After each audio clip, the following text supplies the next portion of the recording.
Friends, you are going to love today. If you are at all interested in being a highly successful business person and in building the kind of relationships that are all about that and enable you to do that, Kimberly Inskeep is someone you want to listen to. So listen up. This is the Arable Leader podcast. I'm Karl Martin, and we're exploring true, brave, kind, curious leadership, leading from your soul. Friends, welcome again to the Arable Leader podcast with me, Karl Martin, and today with a very special guest, Kimberly Inskeep, who's a friend of mine and an awesome business leader. In fact, just an awesome leader, an awesome person. And today we're going to continue our series that we've entitled The Five Capitals, and we talk about how we're all endowed in some way, shape, or form with five endowments, five things that we're supposed to invest in. And the big point we've been making is that all of these things need investment if you're going to be the leader that you want to be.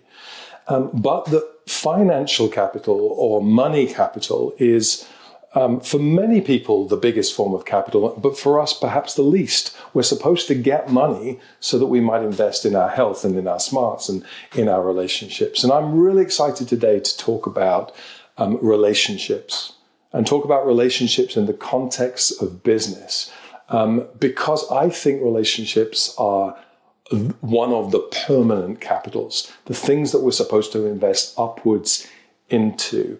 And I know this is a grandiose statement, but I don't think we could be talking about it at a more important moment, because relationships are under attack. There has been, it's dark and it's invidious and it's very subtle, but even technology, which at times appears to bring us closer together, in fact separates us very simply. It helps us grow into these kind of consumer units where we're just buying our preferences or we're being sold our preferences and we're separating ourselves off. And so I don't think we can talk about how to build meaningful relationships enough. And Kimberly, I'm just really delighted that you've agreed to come on the podcast. So welcome, Kimberly. Well, thank you so much.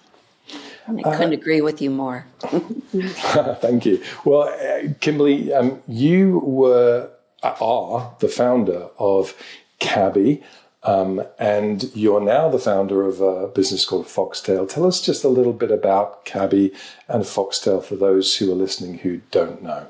Sure. Cabi is a women's apparel business.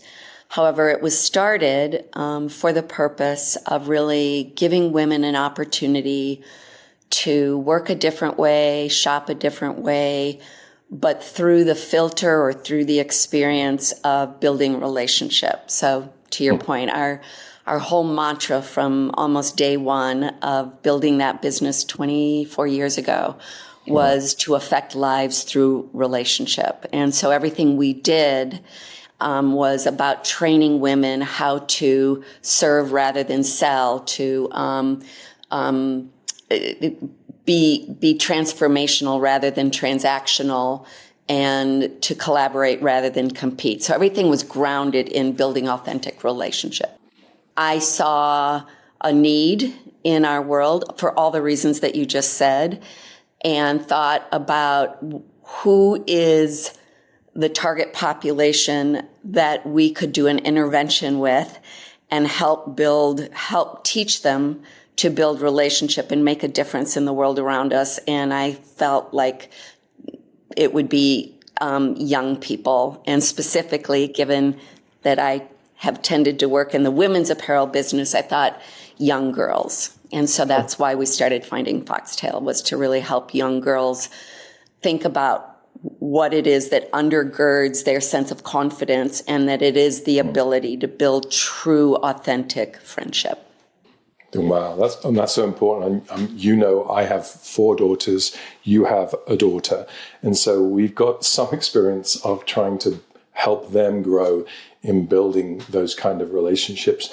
You've done it on the kind of personal level, but you've also done it on the public level.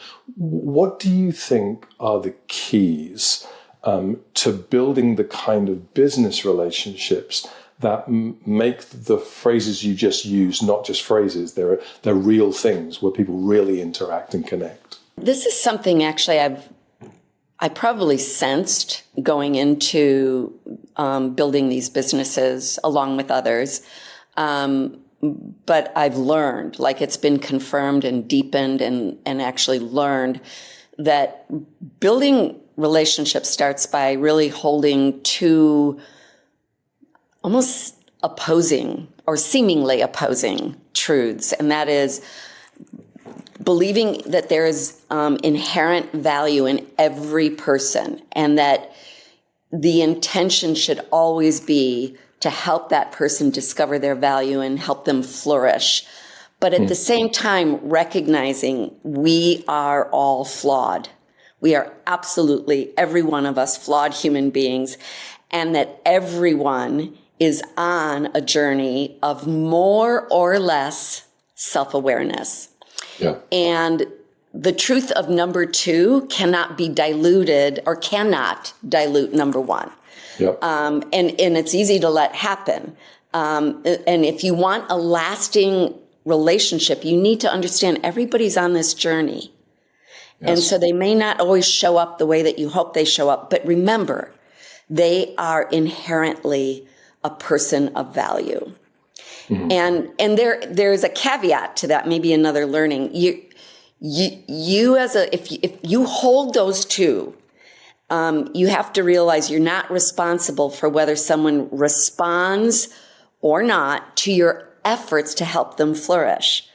And that's what I've learned is that, if I defined my success by how someone responds, you either grow tired of investing in people or, worse, you grow cynical. And, I think that you have to take on this kind of personal responsibility for your own self-awareness and growth and in the midst of it, because otherwise, like I said, you grow cynical, discouraged, and you want to give up on people when they begin to show their humanness.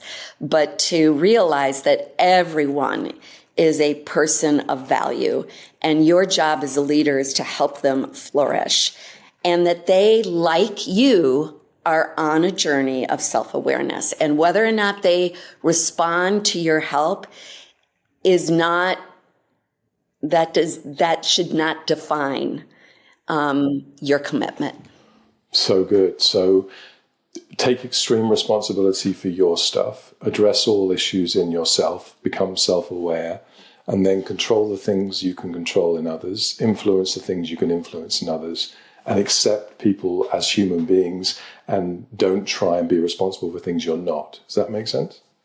Absolutely. And I think that we often think that that's something that happens in the family unit or the friendship unit, but it also needs to happen in business. And it to me, it's a little contrary to the it's just business way of thinking. I think that business is deeply, deeply personal.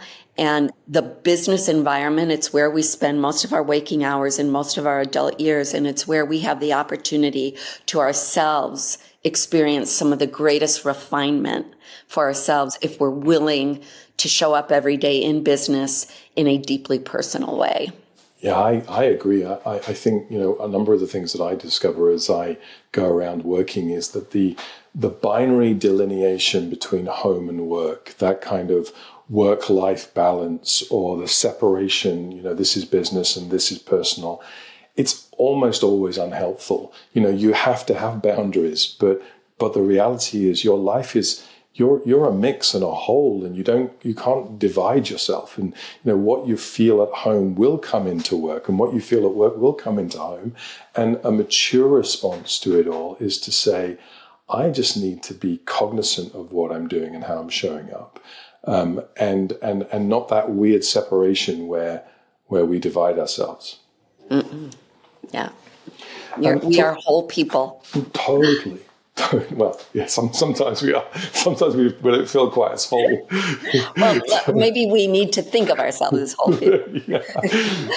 Tell me, Has your approach to leadership and relational leadership changed over, you've been at this, you're long in the tooth in this game, right? You've been at this game, and, every day's a school day. We're always learning. But has your understanding around relational leadership significantly shifted, or has there been some significant changes? I would say the ideology hasn't changed at all. I believed in the importance of it from day one.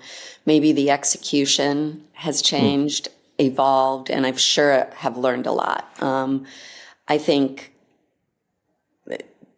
good relationship, true relationship requires growth, and especially across generations. And what I mean by that, like at Cabi, our focus was to help women thrive professionally and personally through relationship, through learning how to do relationship well. At Finding Foxtail, I'm working with actually both my husband and my daughter, but a lot with my daughter. And that has really deepened my sense of responsibility about legacy. Right. Understanding that who we are today is going to shape our daughters and their friends and our nieces and young women and the young girls that are now within Finding Foxtail looking at us in this business. And they will follow in our footsteps, whether we are aware of it or not. And I heard this from someone, and unfortunately I can't tell you who, but it's not original with me, is that there are kind of four tenets of a healthy relationship.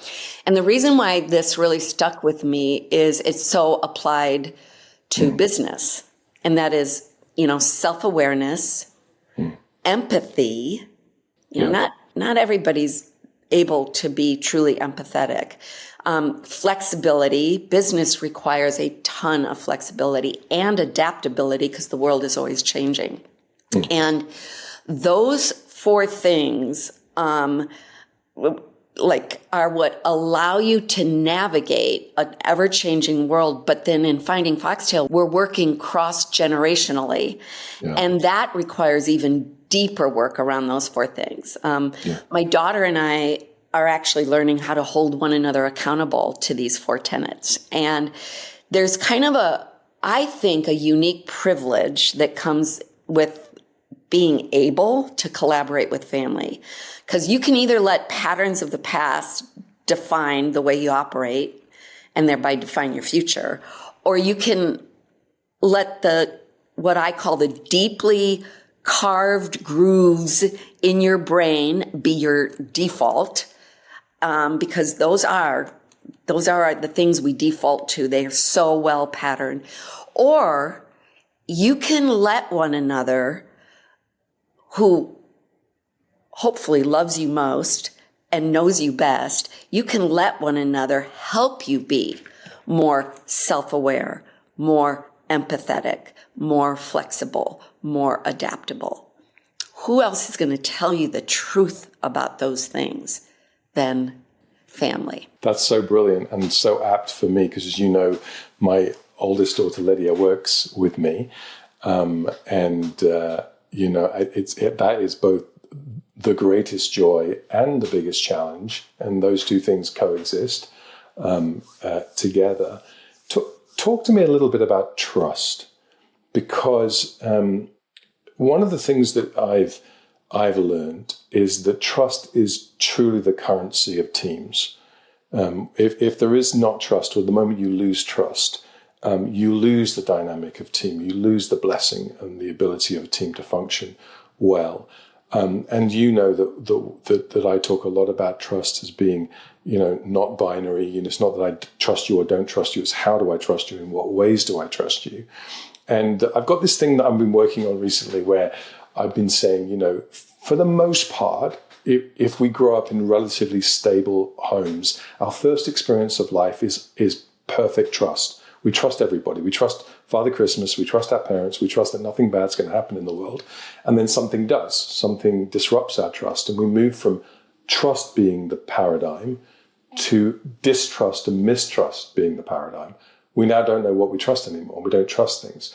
And because of the fight, flight, freeze thing in the human brain, We tend, therefore, to approach people and teams and relationships, particularly in business, in a mistrust or a distrusting way. We're not sure you're out to get something, you're out to get me. And my play is that great relationships and great teams come about when leaders learn what I call mature trust or far-side trust, getting beyond that mistrust and saying, I'm going to choose to trust you, even though I know that you're human, even though I know that you will at times let me down. Talk to me a little bit about that. How do you trust people when they have hurt you, or you have been hurt, or you have been injured, or they have said or done things they shouldn't have done? How do you not become cynical around relationships? How do you refrain from holding back when you're trying to build a team because of your scars and your pain? Trust is absolutely foundational to any relationship, but especially in business, because most people come into a business experience with some inkling of bad taste in their mouth, unless they're fresh out of school. But most people have had something that has caused them to question whether or not, even the media, at least suggests to everyone, don't trust, the man. And that's hard, because I've actually had people come into our environment and I can almost read it instantly. They've had a bad experience. They are not going to trust me or our culture. So trust is foundation for any strong culture. It's absolutely, you've got to have it. Without that, you've lost your foundation. I think the intentionality to build trust through culture and vision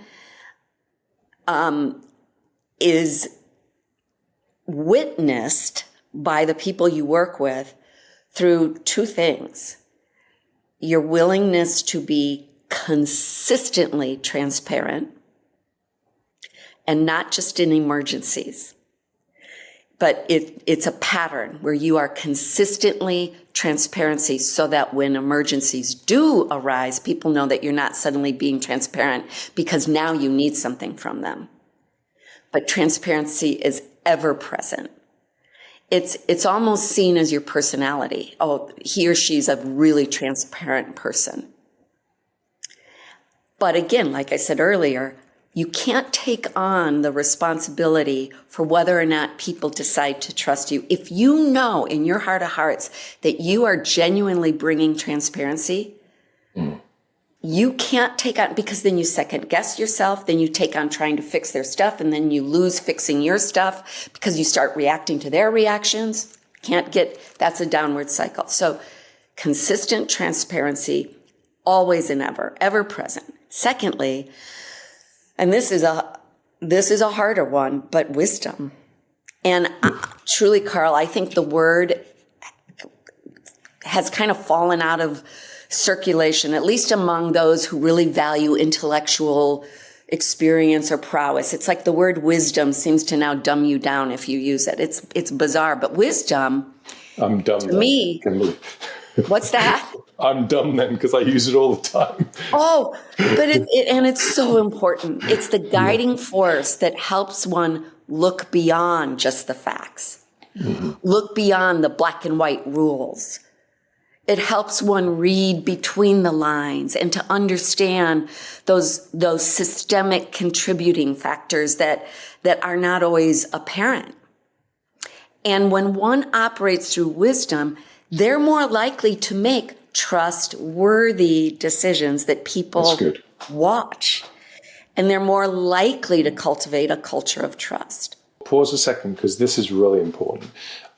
Help our listeners with a definition of, not a definition, how do you access that kind of wisdom? What are you looking to? So you got someone in front of you and you're trying to ask questions of yourself as to what's really going on, or why they're responding in this way, how can I really get the best out of them? What are you actually practically doing? What questions are you asking yourself? What posture are you taking? Can you help people with some practical things? This is a little nuanced. I think the first thing you do is do not think of yourself as a wise person. Good. I'm very wary of people who think of themselves as wise. In fact, they scare me. Because wisdom is not us. It's, I believe, it's outside of ourselves. And it is,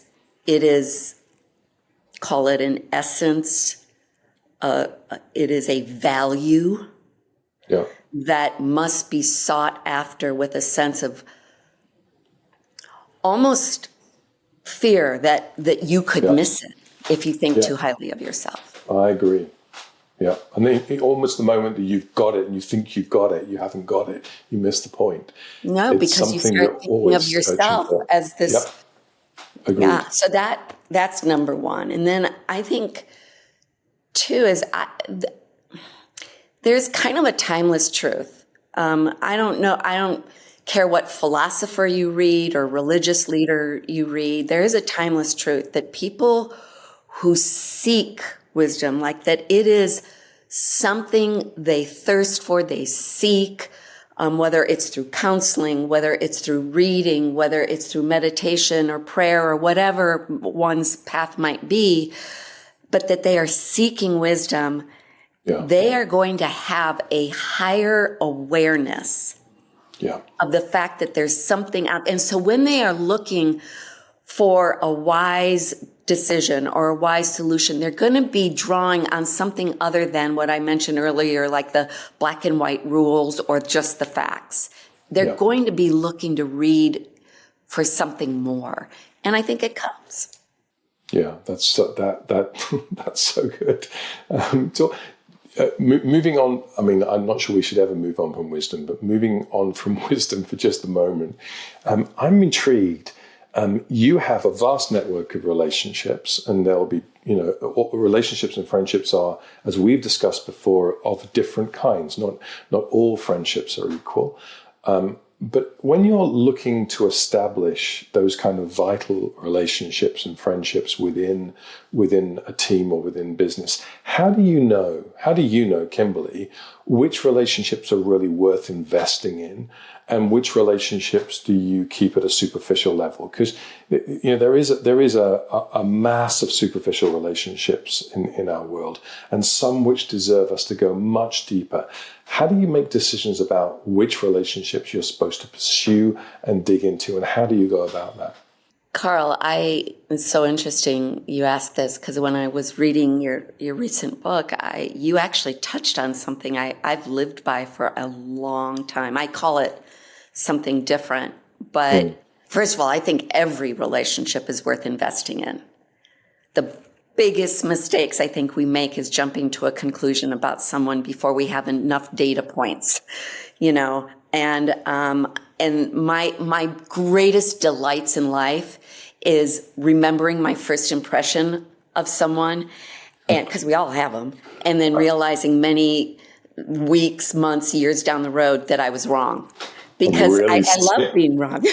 I'm really scared to ask about your first impression of me, because we met, what did we meet? 12 years ago? Yes. And we've been friends ever since. But let's reserve that for a later podcast. All right, I'll save you this time. Okay. No, but it's, I think every relation, you just don't know. You do not know the value until you have spent time. Yep. And every relationship has the potential of immense value. Yeah. But I do have kind of, and you talk about this, an outer court, inner court, and what I call heart court way of managing my more or less investment, but it's based on data points. And the outer court for me is everyone who either initiates with me. I will always respond unless I know that it's a dangerous person, but I will always respond. Yeah. Or they respond to my initiation. So everybody's that. And it's casual conversation, it's exchange of knowledge or experiences or being a help to people. People will often ask me to meet with them and share advice, and I love that, and I'm always willing to do that. But in this place, you begin to gather what I call data points. And I have always said a few data points does not a conclusion make about anyone, because we all have great days and we have bad days. I live by an adage, time tells the truth of everyone and everything. Time. And it's over time, as you accumulate data points where you see repeat patterns, that people are then invited into my inner court. And that's the place where the give and take becomes just a really sweet exchange. Yeah. And then my heart court is reserved for those who trust me and I them. And it's just something it's kind of an intangible. It's shared values and experiences and hopes and dreams and victories and losses where joys and sorrows and all that stuff. Yeah. Wait, my question is, where do you get the good whiskey? At which point in the courts? Or is it always? That just depends on my mood. Brilliant. I love this conversation. So, final conversation. You alluded to it earlier when we talked about the fact that we're all growing, we're all learning, and you said something akin to the principles that I believed around leadership haven't changed, but some of my practices might have done. They're my words, but I think that's the kind of thing you were saying. Could you be a little bit more specific around that? There will be some things, relational behaviors and leadership behaviors that you realize over time, I've grown. I wouldn't do it the same way again. And if I could go back and teach my younger self something, I would teach them that. Or you're even, I know that you are a leader who teaches and coaches, you're probably already teaching this to other people. Maybe one of those things you could share with us, something that you wish you'd known earlier that would have helped you and could help other people who are listening to this podcast. This is a more complex question for me because I'm in process. And it's actually touches on one of the things that, is a core value for you guys at Arable. And you speak a lot about this. And it's the lesson about what is kindness, especially in the business environment, and especially when for a leader where the buck stops with you, you have to make decisions that are not always perceived as kind. Yep. And I've been because I'm driven and because I believe in getting to the root issue, and I don't look at anything on the surface. There are times when I have said things, done things, decided things that are not perceived as kind. And of course, I have a heart like the next person, and so it motivates you to stop and reflect and say, shoot, what is that dynamic between kindness and having to run a business? And I don't know that I have the answer yet, but it is evolving. I think kindness is complex because it's perceived through the eyes of others. What one person sees as kindness, like, offering necessary feedback, somebody else is going to see as harsh. And we can talk about delivery and say, well, if I had delivered it differently, maybe it would have been a different outcome. And that's all well and good. Of course. But that's a lot of pressure on someone who has to make decisions in something that is, a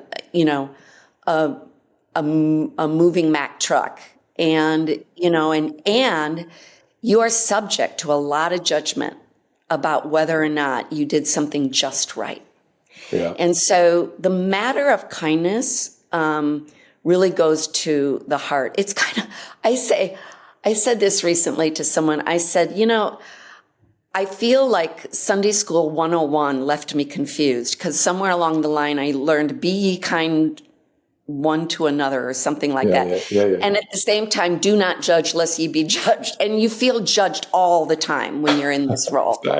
Exactly. Well, and the truth is that leadership, if you're going to lead in the way that you lead and the way that I lead, you're a sitting target for anyone who wants to say, particularly, that wasn't kind, that wasn't nice, that wasn't friendly, that wasn't compassionate. I think what I want to say, Kimberly, is good news and bad news. Good news is you're asking exactly the right questions. Bad news, you're never going to come to the end of that question. And actually, I think kindness is being willing to stay in the chaos of, is this kindness, without actually coming to conclusions, because it's not, it's incredibly complex and incredibly nuanced. Leading with efficiency and execution and leading with kindness is the game that we're in, particularly if you're going to be a great leader. And I just wonder whether actually, even in forcing yourself to continue to ask that question and continue to be flummoxed by that question and continue to wrestle with that question, is in itself the answer.